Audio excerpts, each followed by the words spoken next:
oui, Ndoye, allez-y. Moi, je reviens sur ce qui est officiel, ce qui a été dit par Charles Wright, les injonctions que Charles Wright a évoquées dans. Oui, je suis d'accord qu'il y a des dessous. Moi, je ne rentre pas dans. Je ne rentre pas dans un débat de communauté parce que c'est trop sensible. C'est clair, c'est que on ne trouvera pas solution. Non, est-ce que c'est le cas? C'est la question qu'il faut se poser parce que. Bon, selon vous, est-ce que c'est le cas? Non, je ne pense pas.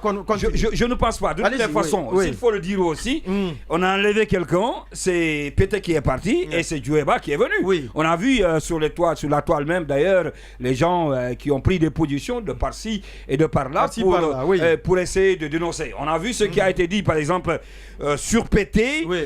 On l'a traité de tout, on comprend. Je ne rentre pas trop dans les détails. C'est clair. En résumé, je me dis qu'un de la communauté est parti et un autre de la communauté est venu. Donc, à ce niveau, le débat, il est clos. Je suis d'accord avec vous lorsque vous dites que c'est la présidence même qui nourrit cela. Ça ne se devrait pas. C'est pourquoi depuis le départ, si vous remarquez très bien, je vais venir. Mais où c'est la réalité? C'est Mamadi qui l'a inventé. Non, c'est la réalité. Non, malheureusement. Oui, mais justement, il faut combattre ça. Il faut combattre ça. Quand Mamadi est venu, qu'est-ce qu'il a dit? Au lendemain de la prise du pouvoir. Qu'est-ce que Mamadi a dit? Mamadi a commencé à dire il faut tuer l'ethnie. C'est pas ce qu'il a dit. Il faut tuer l'ethnie. Mais malheureusement, c'est pas ce qu'on nous a vendu. On a commencé même par la nomination des membres du gouvernement. Si vous regardez les 4 régions naturelles, nous tous nous le savons, on prend, c'était 4, on prenait la nomination des membres du gouvernement. Et on tenait compte de la forêt, de la Haute-Guinée, de la Moyenne-Guinée, de la Basse-Guinée. Donc c'est dans cette logique-là, il faut continuer. Moi, je suis d'accord que ça ne soit pas normal.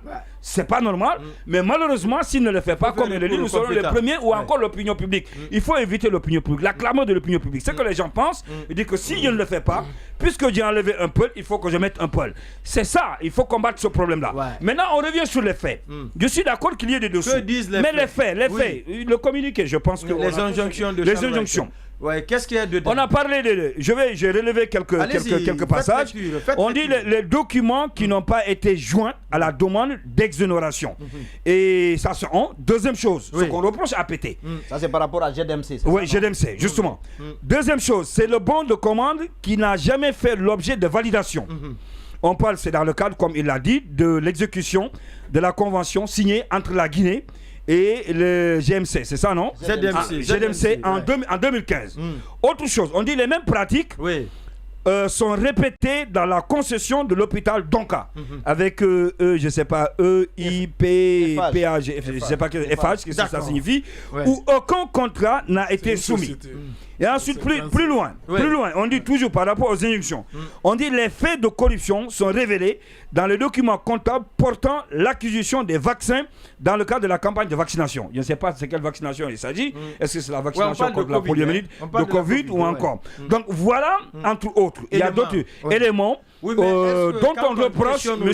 Pété. Quand on questionne donc, moi je vais sur la base de ce qui est officiel. Il y a un ministre. C'est ça qui est officiel. Qui pourra échapper même le ministère de la Justice. Maintenant, il y a autre chose. Parce qu'il y a des chantiers partout. Je suis d'accord. Et partout, on a parlé de contrats gré à gré. Oui. C'est ça l'évidence. C'est ça la réalité. Autre chose, M.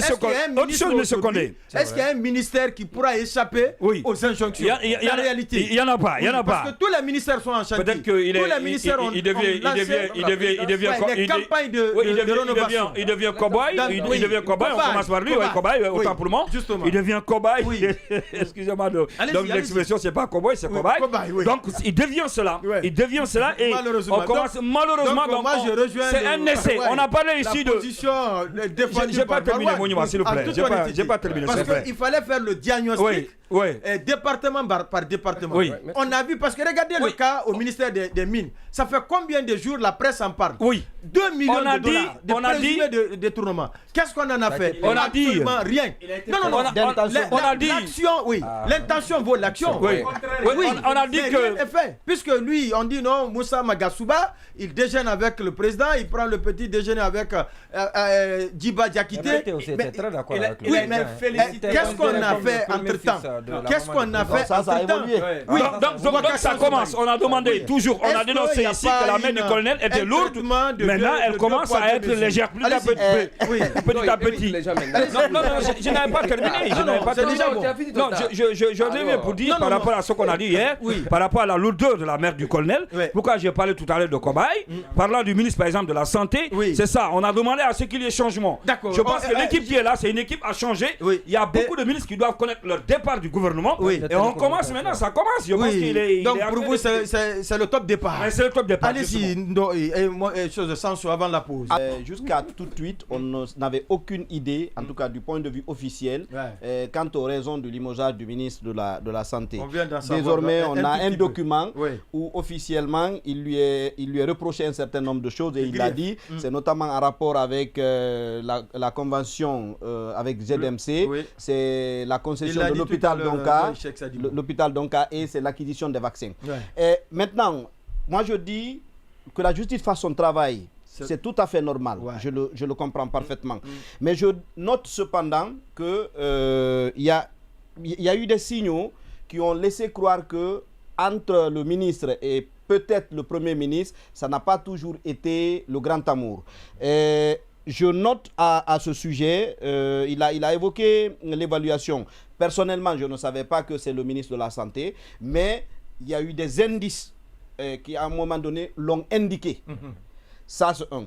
La deuxième chose, c'est récemment les arrêtés qui devaient être rapportés. Si vous les feuilletez, vous vous rendez compte que le ministère de la Santé est celui qui avait le plus gros lot. Plus de 270 d'actes à rapporter. D'actes à rapporter. Alors, donc, vous pensez qu'il y avait de l'acharnement déjà? En tout cas, je dis que, en fait, je veux dire quoi? Il est possible qu'il se soit rendu coupable, qu'il se soit rendu coupable d'un certain nombre de choses. Mais comme vous l'avez dit, a priori, il n'est pas le seul. C'est pratiquement la règle dans le gouvernement.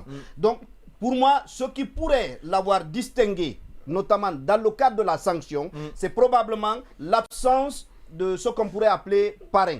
C'est-à-dire, tous les autres, quand ils commettent des infractions, je suis d'accord. À un moment donné, quand le président doit décider, il y a toujours quelqu'un autour de lui pour apaiser, pour intercéder. Probablement celui-ci, il n'en avait pas. Et je ne dis pas que en tant que tel, c'est un tort. Parce que libre à vous de vous trouver un parrain ou pas. Si votre malchance fait que... Attention, les parrains, il faut les entretenir aussi. Non. Et les engraisser même. Les présumés parrains là sont puissants. L'autre chose que je voudrais souligner, c'est le désaccord entre lui et Marouane l'a mentionné avec la chef de cabinet. Selon nos informations, cette dernière est quasiment adoptée par la maman du président. Et selon toujours nos informations, la maman du président aurait une forte influence sur le président. C'est-à-dire c'est en raison des liens affectifs que le président a vis-à-vis de sa maman est tout à fait naturel. Nous avons tout ça vis-à-vis de nos mamans. Et sociologiquement, tout à fait normal. Exactement. Donc, et si tel est le cas, ça veut dire qu'au-delà de n'avoir pas... C'est dans l'amour que le mariage est sorti. Hein? D'accord. Marouane, laissez les autres avancer. Je voudrais juste l'appuyer parce qu'on me parle de projet de mariage, mais comme il est prudent, il n'y a pas de problème. Moi aussi, je vais être prudent. Je ne vais pas me sacrifier. On parle de mariage. Allez-y. Non, moi je dis, elle l'a adopté comme sa fille.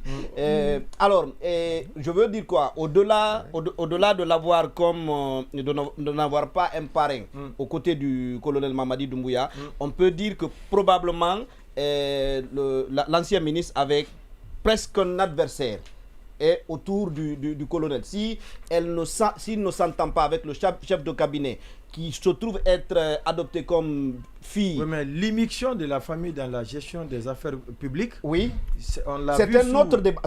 On l'a vu sous l'ancien Conté, mais on sait ce à quoi ça nous a amené. Et je peux vous dire, encore une fois, selon mes informations, durant cette transition, vraiment, la maman du président est très présente. Elle est très présente et aurait une forte influence dans les décisions que le colonel prendrait. Il semble que même des décisions qu'il voudrait prendre, quand nous dénonçons le fait que ça ne sanctionne pas, c'est lourd et tout ça, sur certains cas, on cite notamment l'implication. Parce que des gens ayant conscience de cette grande influence de la maman sur le président. À cause de l'amour affectif. Exactement.